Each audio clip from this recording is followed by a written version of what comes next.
And today we're going to welcome Shane Grant from Machining Momentum. Shane, welcome to Manufacturing Matters Jackson. Thank you. Glad to be here. Absolutely. Shane, so can you walk us through your company and how you got to starting Machining Momentum?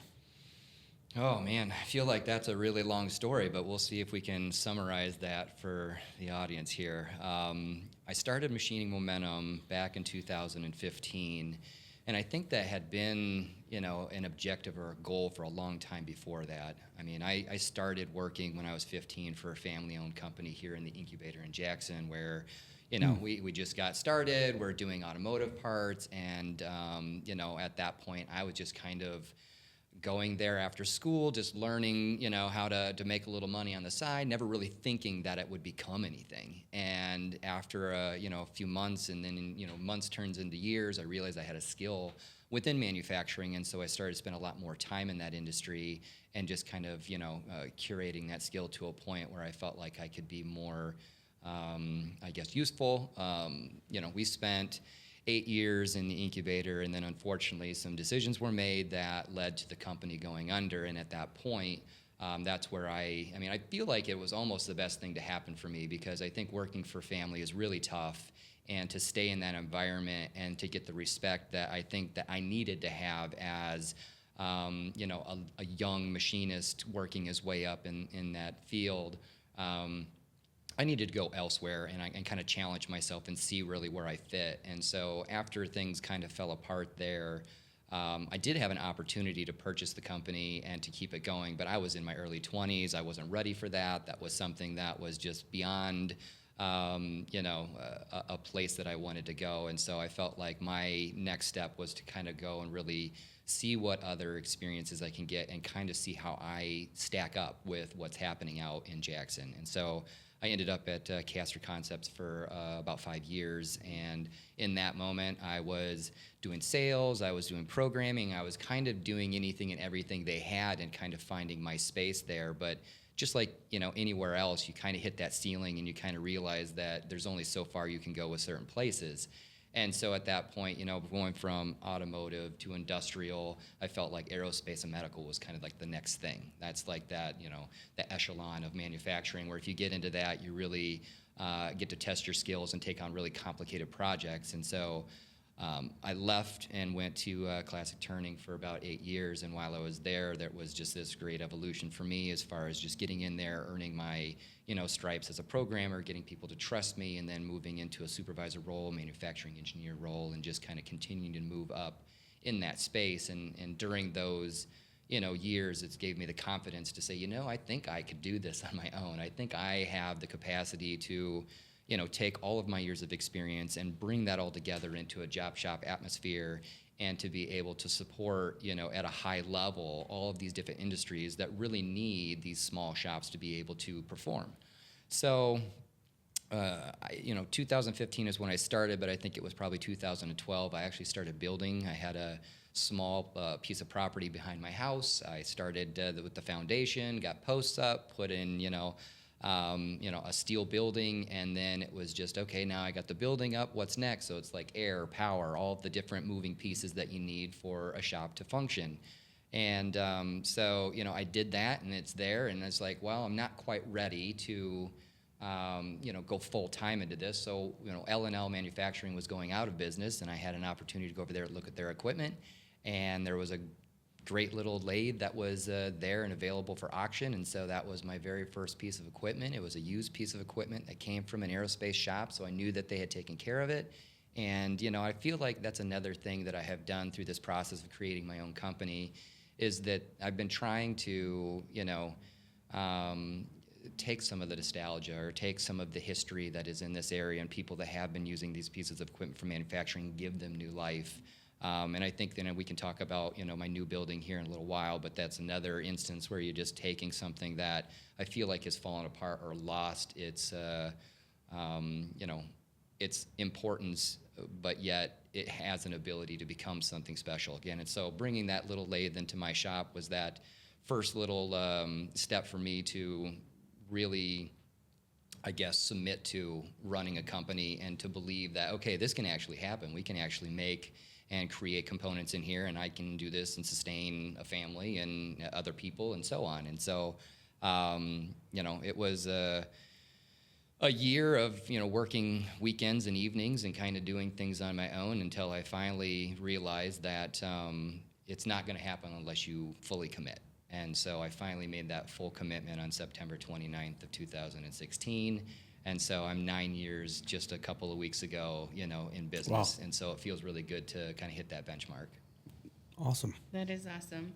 But we have to talk about that new building. So Sure. we should just go right into No, it. yeah, the pole board, the pole building that I had, it served its purpose. It was a wonderful place for me to get started. It was, something that I had, control over, and it was something that wasn't so big that it was too much to maintain and manage. And, we had spent 8 years of our time in that building, filling it up, adding a new piece of equipment each and every year, and then just kind of realized at a certain point that, okay, this building isn't going to sustain for much longer. We need to kind of look at what the next step is. And so I was actually out looking for personal properties because I'm always interested to see what kind of properties out there and available. And my realtor had mentioned to me, she's like, hey, there's this great machine shop that just came available. It's not even on the market yet. Do you want to go and take a look at it?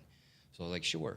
So it takes me over out to Jackson and shows me this small little, brick building that it's about 2.5 times the size of the building that I'm in right now. But it was rough. You go in there and it was a very dated and old manufacturing facility that just needed to be completely stripped down to the bare bones and to be built back up. And I feel like I've always had that ability as a visionary to just be able to see through that and to recognize the potential of a space and an opportunity.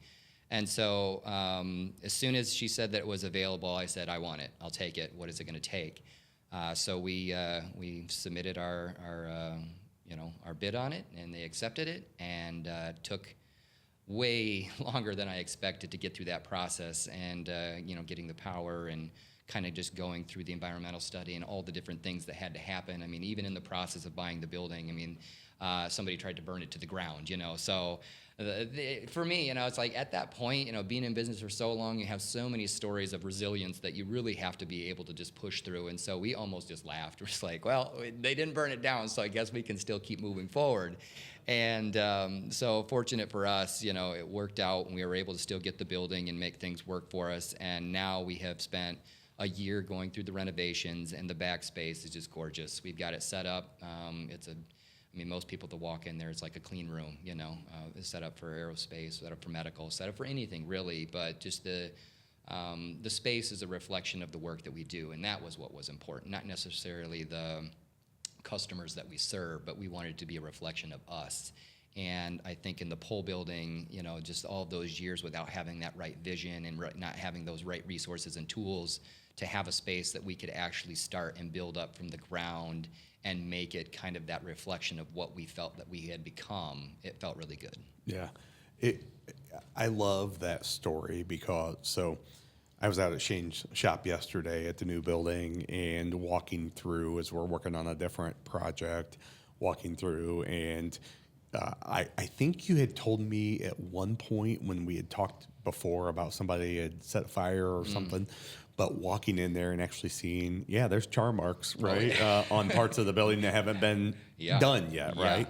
And I think it is you're literally and figuratively, you're the phoenix rising from the ashes, right? Like as a business, with that resilience of going through working for a company, going out of business in your early 20s, and then getting a new building, and you take a couple steps forward, and then somebody tries to set it on fire, right? So I think that's amazing. Didn't you have another story about resilience? Didn't you have a flood or something? Oh, yeah.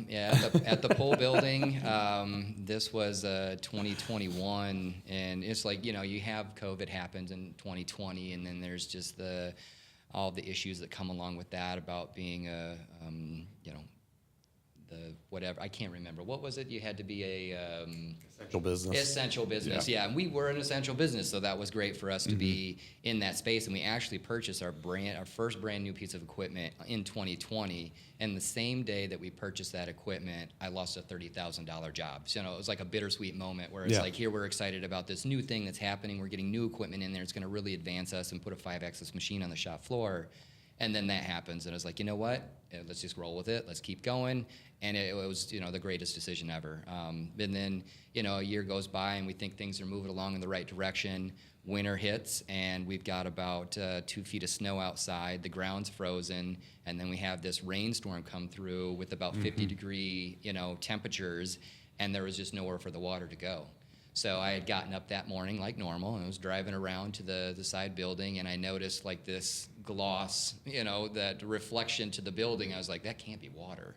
So I pull in, and sure enough, I step out, and I'm knee deep already outside. I'm like, this can't be good. So the panic starts to settle in. Right. You're like, I'm still like, it hasn't quite processed yet, and I'm just like, well, maybe there's no water in the building, thinking that somehow I had created this sealed, this tight space where water couldn't penetrate it, but that was not the case. I walked in the door, and all of my equipment was underwater. I had computers floating. I had just that oil sheen just everywhere, where it was just like I was in shock. I was in shock that had happened. And obviously I shouldn't have even been walking through there. There was still power on, and all of these things were very live. And so I had gone back home, and I think I went and got some waders, so that way I had something to get in there and start to try and get things up out of the water the best that I could. But then as I was there, the water just kept rising and rising. At some point, it got up 3 feet, of water inside the building. And so most of the motors that, drive the equipment had been submerged, and some of the electrical panels had been submerged. And so I felt like in that moment, I really didn't have like a plan. I'd never really, thought that was even an option, something I'd ever have to deal with. And my team came together with me, and they said, well, let's get to work. Let's figure out how to get this done. And so we started renting pumps, and we started pumping water across the street. I think at some point we had about 600 gallons of water we were pumping across the street a minute, and it was like barely keeping up with the amount of water that was just coming into that space. And as that week kept going, we had the temperature was dropping back to sub-zero temperatures. So then it would freeze, and then it would melt, and so we just kept going back. It was just this week-long battle of just trying to get water to settle and get it across the road. And then after that, it was, all right, now what? So we started getting the motors off all the machines, took them out, got them baked, put new bearings in them, and got all the circuit boards that had been damaged replaced, and computers replaced. And so it was 16 days that we were down. And I felt like that was pretty amazing for considering the amount of damage that we were dealing with, and just the whole situation itself. But again, I feel like if my team wouldn't have come together and had that support there, that was that moment where it's like, do you even want to be in business? Those are those hard moments where it's like, how hard do you want things to be? Because this is, I feel like, a normal thing that not necessarily floods, but there is always those things that you have to find the resilience in to be able to push through, and to have that mentality that no matter what comes at you, you're just going to keep going. And that's a true story of why your team matters. Oh, 100%. 100%. Well, not only that, but this is being an entrepreneur, right? Whatever business you're in, whatever that industry is. If you're starting a restaurant, if you're starting, a machine shop, whatever it is, these things happen, right? Sure. These things happen, and the test is, how do you come back from that, right? Sure. Do you let it kill your business? Yeah. Right. Mm-hmm. And so I think that's pretty amazing. It's funny because when Olivia and I were talking about, and we kind of map out, our year of what we're going to do for our different episodes. We were, I think our initial thought for you was to come in because you're operating within the medical industry, and so you're serving some medical device and that kind of thing. But as we're talking, I think this episode is more of, this is perseverance, right? Oh, this is entrepreneurship 101, right? Yeah. And so it'll be interesting, I think, as the conversation goes on, how we end up editing this. Sure. Sure.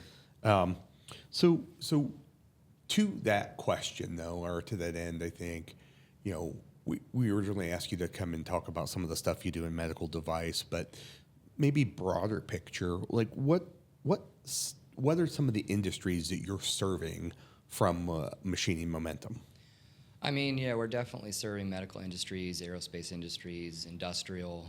I mean, anything that I feel like is a good connection with the kind of work that we do. It's not necessarily industry specific, but it just kind of, we do really detailed, small, intricate components that a lot of other people don't want to mess with, and that just kind of falls into the medical and aerospace industry. So, we're really happy with the customers that we've been able to find and work with and develop those relationships with. But I mean, we're always looking for more opportunities to be able to find companies that are looking for, partnerships. And I think that that's what makes these small businesses so special, is that, you are looking for partnerships in a lot of spaces. You do want to have growth together, and it's not just this one-sided thing where I'm just a vendor for somebody, because I feel like, it is so personal for me, everything that happens, the people that work with me, the customers that I do business with. And it means so much to me to make sure that there's just this authentic and real perspective of how we do business with these people, that I want to create a relationship. And if I can't do that, then I probably don't want to do work for you. So the nice thing is that I've had a great way to connect through people, through social media and sharing my story. And I think that when people see my story and they're reaching out to me, it's the right connection, because they're gravitating to me and my story and the things that we have overcome, and that resilience and that whole aspect of being an entrepreneur, that I think that they want that as a vendor. They want those kind of people doing work for them, because they know the kind of effort that they're going to get, So, it's a mixed bag, but we're definitely pushing really hard to take on challenging work and kind of just separate ourselves from other, manufacturers in the area. And that leads to a question I have. How do you define innovation? Because it's not just in tech, but it's in the people, it's in the process. So, innovation, I feel like, is a constant thing that we're working on. I mean, obviously, the technology is important to make sure that we're staying up with all the latest trends, the things that are happening, and we're trying to add automation into our shop. I just put 2 brand new machines on the shop floor. I mean, we're a small shop, but, everything that I've got on the shop floor, was within the last 5 years, So, the equipment supports all of that challenging work that has to be done. And, getting those resources in place, I think, is really important for my team, because I feel like I can't expect them to create components of this magnitude without having the right tools to be able to do it.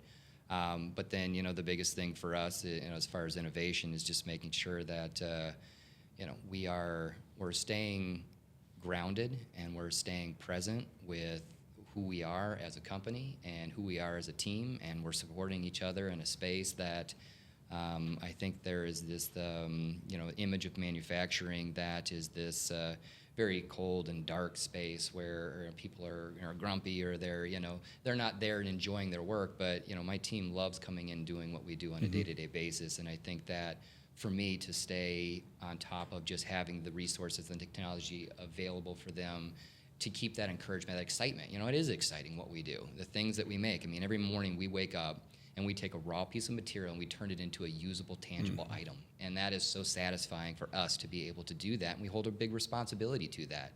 And knowing that the things that we're making can impact lives. I mean, plane parts and medical components, and not necessarily doing, implants a lot, but we have touched on that, but mostly like instruments and scales and microscopes and things, and understand the importance of all those things. It weighs a lot on us, and we make sure that we don't discount that as we're in that process of doing our manufacturing. Well, I think that isn't that, I mean, that's part of the cool factor of what you do, sure. right? Yeah. But doesn't it give a sense of purpose, though? I mean, it's a sense of purpose for you. And I think, coming out to your old shop, coming out to your new shop, you see that. Yeah. You see that with your team, right? Sure. You maybe want to... I mean, I think that I feel a deeper purpose beyond just an entrepreneur. And, I feel like I'm a big dreamer. I've always been a dreamer, and I feel like, what we're doing with this space is just a, extension of some of those dreams, but I don't feel it's really what I am completely. And so it's like I keep looking for these next steps where I can be more influential or more supportive for other people that are trying to get into this space, because this has been my life. Manufacturing, since I've been 15 years old, this is what I have done.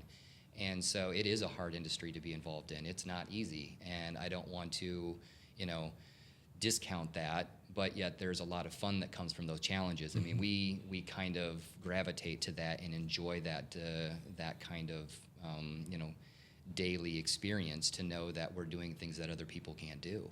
And so I'm hoping that my team can continue to believe in that vision that I have and continue to support that. But they bought into it. I mean, they know that what I'm doing is not just good for our company, it's good for them. I'm trying to build leaders within my company. I'm trying to make these guys that have been there with me, these men that are in there and giving their blood, sweat, and tears for me, know that they are impacting more than just me in this industry that we're touching. But we're going to trade shows, and they're involved in that. They're involved with the renovations of the building, so that way they can take that ownership of what it is that we're trying to accomplish. And I think that they see that. And I keep telling them, it's like, I hope you guys are ready for the ride, because I've got dreams that are bigger than me and anything that I've ever experienced. And so I'm just going to keep pushing to where we can find where we can be the most impactful.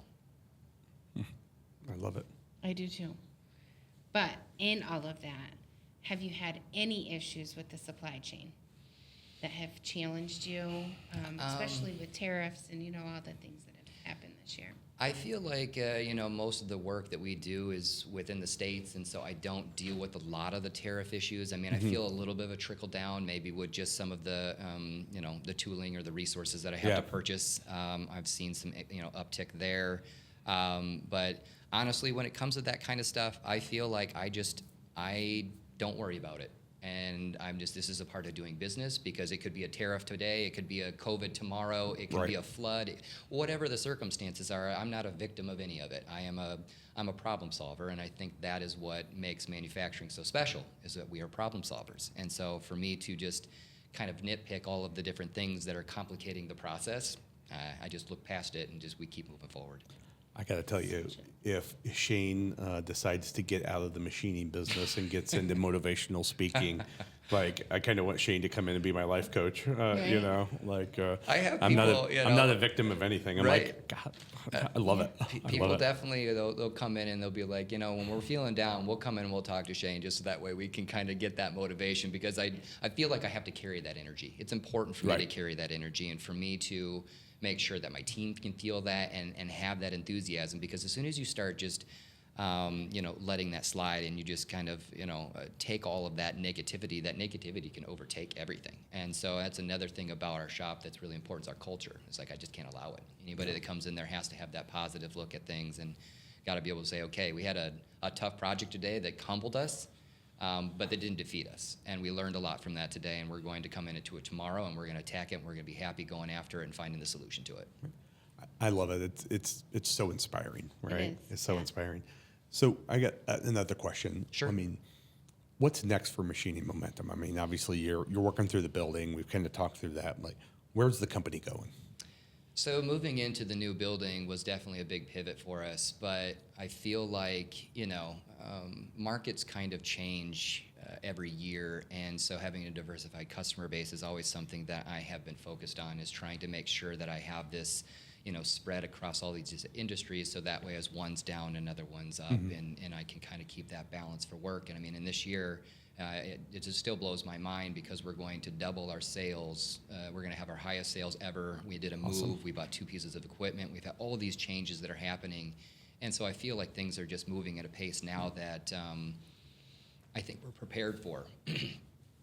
Prior to the move, I think that it was a little bit uncomfortable to take on new work or new customers, and to kind of put myself in that vulnerable place, because I don't know if we were quite ready. But now that I'm there and I see all these things that are happening, all these moving pieces, I've actually started a second company where we're actually creating a product, and I'm going to use Machining Momentum as a resource for that. And so I feel like it's just going to be another avenue for me to just control the market a little bit, and to make sure that I don't leave my team vulnerable to times that are, potentially tough, or where it may be slow in one industry. And it just gives us another outlet to be creative, and so we're really excited about that. So that's the next real big thing for us, is to be able to create our own product, put that out to a consumer, and to see how well that resonates with people. Awesome.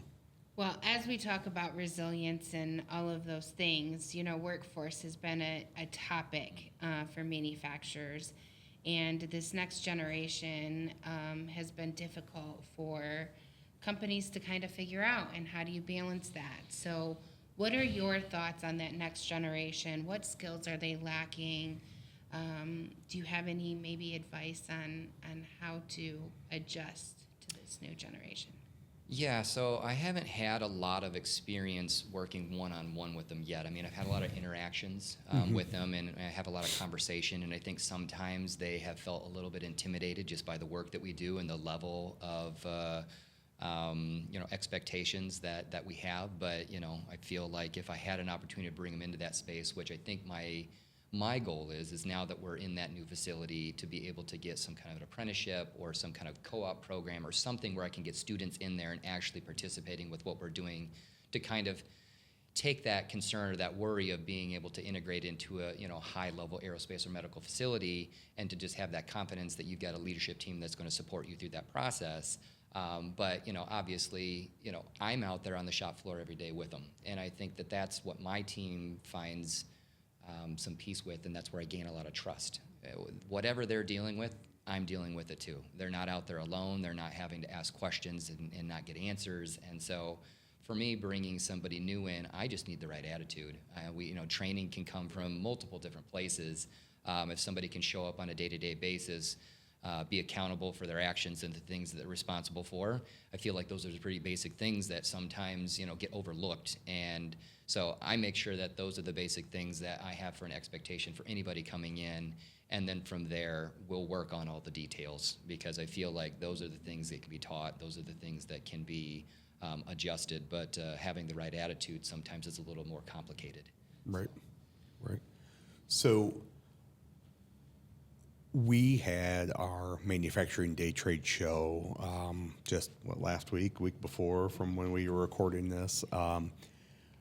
One thing, so I like to ask this question, but one thing that I have taken away from the last 2 years of going to the trade show and having your shop being featured there, you are always doing something cool to get those kids that come through, particularly on that Friday of the trade show, to be engaged, right? 2 years ago, you were doing the challenge coins. This year, you were doing dog tags, Yeah. right? And I mean, that's just cool. So I like to ask the question, what's the coolest project you've worked on as part of Machining Momentum? Oh man, I feel like every project has something special about it. I mean, honestly, it's like, we talk about it on a day-to-day basis, just things that we do in there.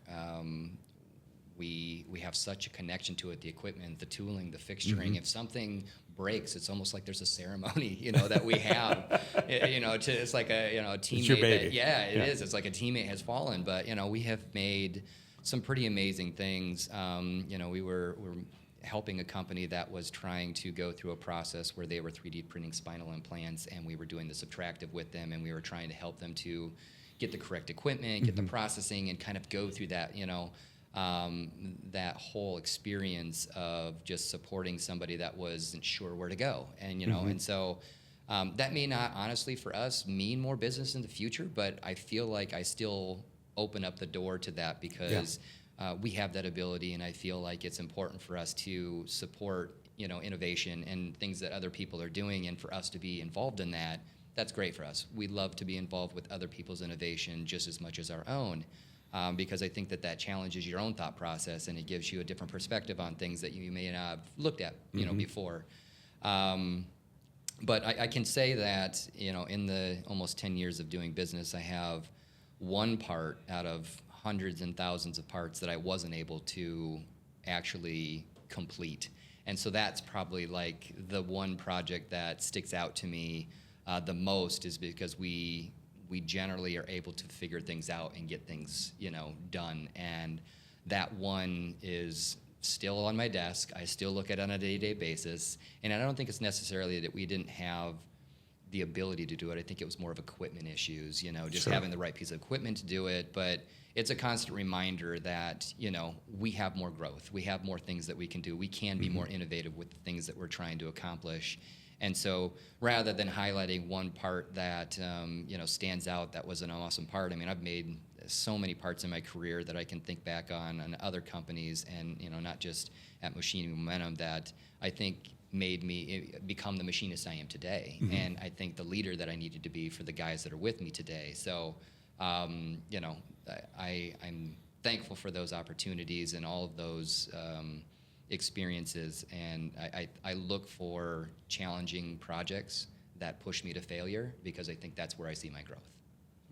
Awesome.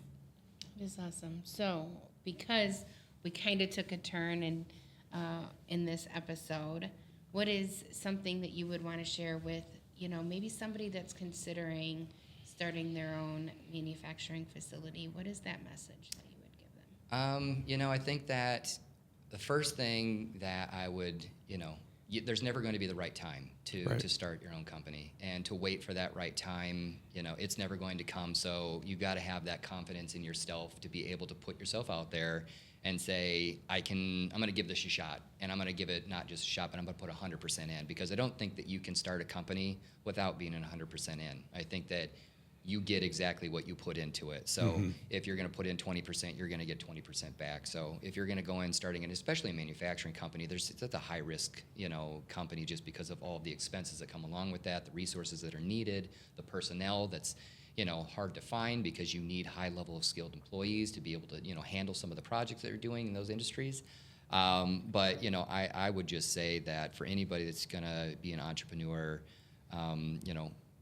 what is your purpose? What do you want to get from this, and who do you want to be on the other side of it? Because I think those were some of the questions I didn't ask myself when I started this. I think it was more or less just I was trying to escape working for somebody else, and I knew that I had a skill and an ability, but I think that I would be a lot farther along if I would have looked at that from a different perspective and said to myself, what do you really want to gain from this? Who do you want to be after this is all done? And do you know what kind of journey you're about ready to go on? Because it is a journey, and I think you have to be ready for that journey, and you have to be ready to make changes. The first year I was in business, I went on 3 vacations. I was getting up and doing what I wanted when I wanted to, but then the reality hit that, I can't do that. I have to be here all day, every day. I have to set, timelines so that way customers can come and work with me and schedule times and things like that. And I mean, honestly, I was getting up at 8 o'clock, and I was able to spend time with my kids, which was wonderful, but then I'd be out at the shop until 8, 9, 10 o'clock at night, so there's just no balance. So I think that you do have to kind of find that structure, and you have to go through that process. And I think everybody has their own journey when they start, their role as an entrepreneur.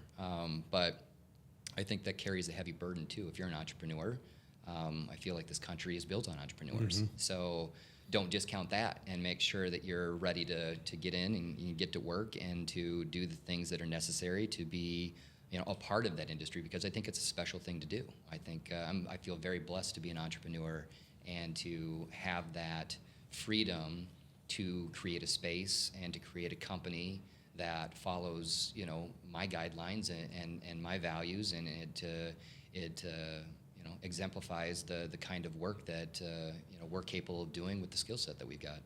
Right. Well, Shane, I appreciate you coming in. I appreciate the time. How do people connect with you? How do people connect with Machining Momentum? Sure, yeah, you can look up the website. It's www.machiningmomentum.com. I'm on LinkedIn, I'm on Instagram, I'm on TikTok, I'm on all the socials. So, if you go to the website, I think up in the top, all of the links are there to where you can kind of follow all the different stories. And I think that each individual platform, there's a certain level of professionalism that's happening in certain, and, I'm a little more lighthearted on my TikToks, and going to Instagram and just having more of just parts and just things that are happening. Then you go to LinkedIn, where you can get to a really professional space and see the kind of things that we're doing and accomplishing. And, but yeah, you can reach me there, and be happy to see and talk to anybody that is interested in what we're doing. Well, we know we're at the end of the time when we hear the train horn in the background. So thank you for joining us on Manufacturing Matters. Awesome. Appreciate it. Thanks for Thank you. having me.